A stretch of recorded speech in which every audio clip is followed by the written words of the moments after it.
Do you ever procrastinate? Are you procrastinating something right this moment? Well, you are not alone, and there's actually studies to show that there are common reasons why most of us procrastinate. So I'm actually going to share those with you today. But before I get into that, hello, welcome if you are new. My name is Dina. Make sure you like and subscribe. I would absolutely love for you to join the family. And now let's get into the video. Just letting you know that the resource that I got all this information from will be linked in the description box below. I want to make sure I put credit to where credit is due. This is a study that I did not conduct. This was done by the University of Calgary, so I will put that information in the description box below, and you can keep reading if there's more you want to learn about, because I'm not going to cover everything in this video, but I am going to cover the main points of this study. So the first reason for procrastination is low self-efficacy, which is basically the lack of belief and expectation that you can complete a task. Basically, you have a lack of confidence and you don't actually think that you can get it done. Now, this usually happens when the task is so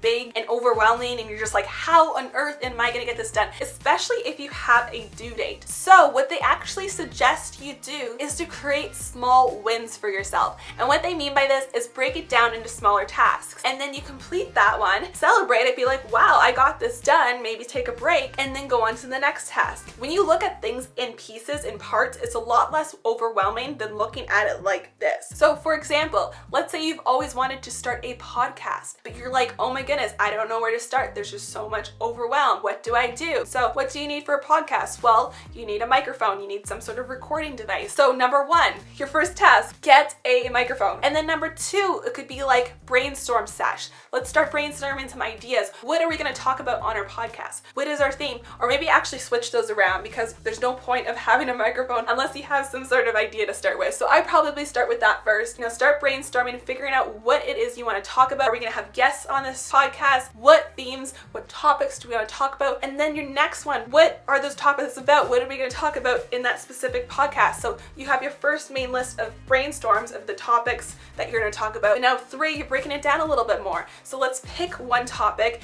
and go into depth about that. What do we want to talk about in this episode? Break down your episodes. Get a good plan going. And then, number four, I'm just going to record this one episode. Let's go for it. You have to do something, because if you don't try, then you're never going to do it. But maybe you're feeling a little bit, discouraged, a little bit nervous. Maybe instead of recording right away, you just do a trial run, you talk it through yourself. But again, you're recording it, you don't necessarily have to post it. You can just record it, practice, get good at it, and then when you have an episode you're really happy with, then you can post it and, get it going. But see how I broke it up into different things? When you look at something like, oh my goodness, I need to create a podcast, that is very overwhelming. But when you break it down into different parts, create small wins for yourself, you feel like you're getting something done. You feel like you're making progress. Number two, the second reason for procrastination is it's not enjoyable.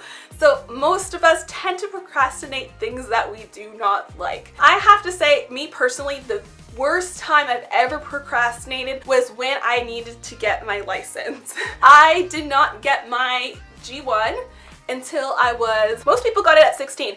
I didn't get it until I could start going to the club, so 19, and I didn't want to use my health card at the bar. So that was my motivation for that. And then, by getting my G2 and my G, that took me a very long time. I actually waited until I had no other choice, and I had to do it because I needed to get a car and I needed to drive to Aurelia for school, which I ended up dropping out of that specific program. That was a vet tech, which came after my psychology degree. Long story, I'm not going to get into that. Anyways, it literally took that much pressure for me to get my license. And the reason I procrastinated for so long was just because I didn't like driving. I hated it. I got so anxious. I had the biggest fear of driving. So much driving anxiety you wouldn't believe. And now I actually love driving. But it took me that much pressure to actually do it. I procrastinated for so long. So we tend to procrastinate things when we are just not comfortable doing it, or we're just, we just don't enjoy it. So how do we solve the issue of value, the issue of enjoying something? Well, they suggest to pair it with an enjoyable stimulus.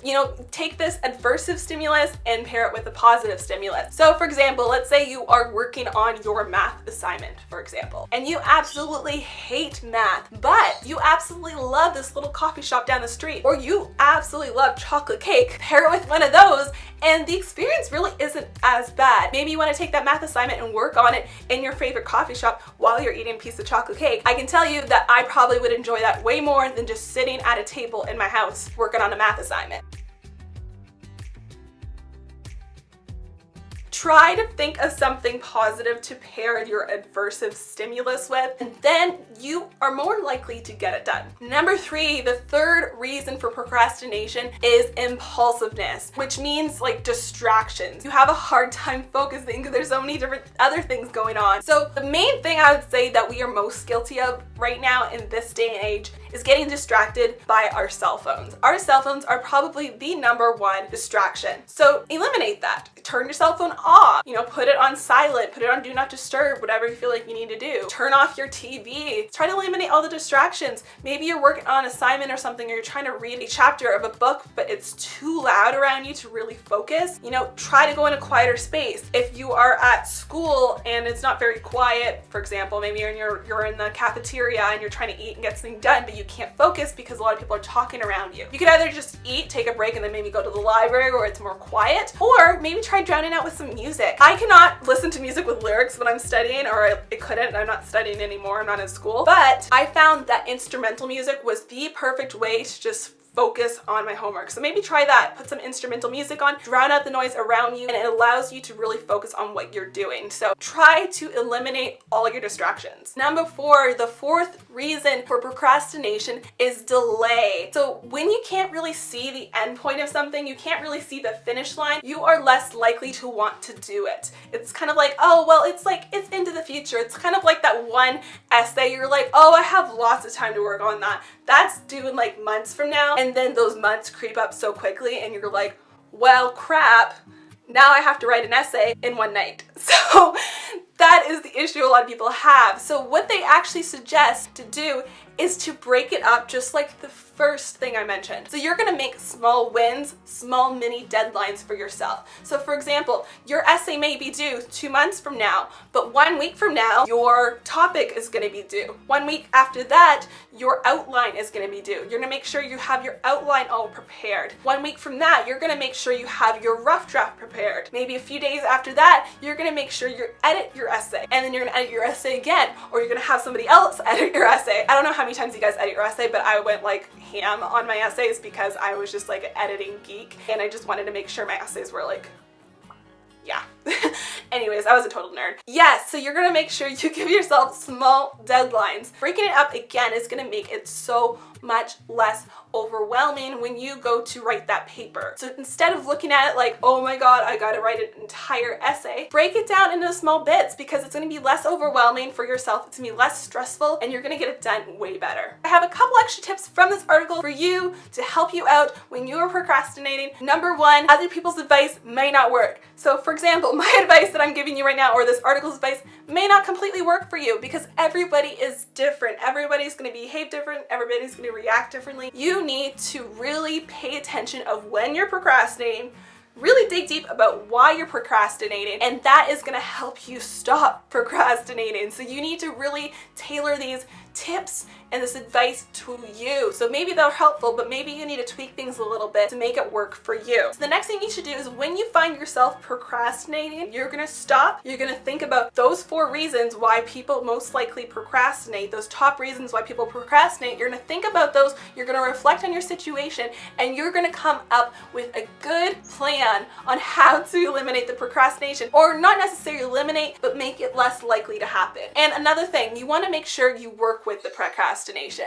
You work with yourself. Don't fight the procrastination. Don't like come at it and be like, oh, why am I doing this again? And like get angry at yourself, because that is not going to help out. You have to work with yourself. You have to figure out something that works for you. I'm sure you guys are going to be able to master procrastination. And my motto, I have to say, is just get started. Just do something. And it doesn't have to be the entire project. You don't have to get everything done in one day, but just do something. I may not be able to film all the videos on my video list, but maybe I can just film one, or maybe I can just do some B-roll for one, or maybe I can just plan out one. It depends on my mood. Like sometimes I'm like, okay, go, go, go, let's get everything done, and I'm feeling really, motivated. I also have those days where I just don't feel motivated. So I try to do a little bit something because it makes me feel a little bit better that I did a little something. It gives me a little less work the next day or the day that I plan on filming. So I highly recommend taking time to really look at these tips. If you forget them, play them all over again. Come back to this video whenever you feel that you are procrastinating. I guarantee you it is definitely going to help. So again, that article is down in the description box if you want to read a little bit more about procrastination. Thank you so much for watching this video. Make sure you give it a like, comment, subscribe. I would absolutely love it for you to join the family. And I hope you guys have an amazing day and good luck on your projects. See you soon, guys. Bye-bye.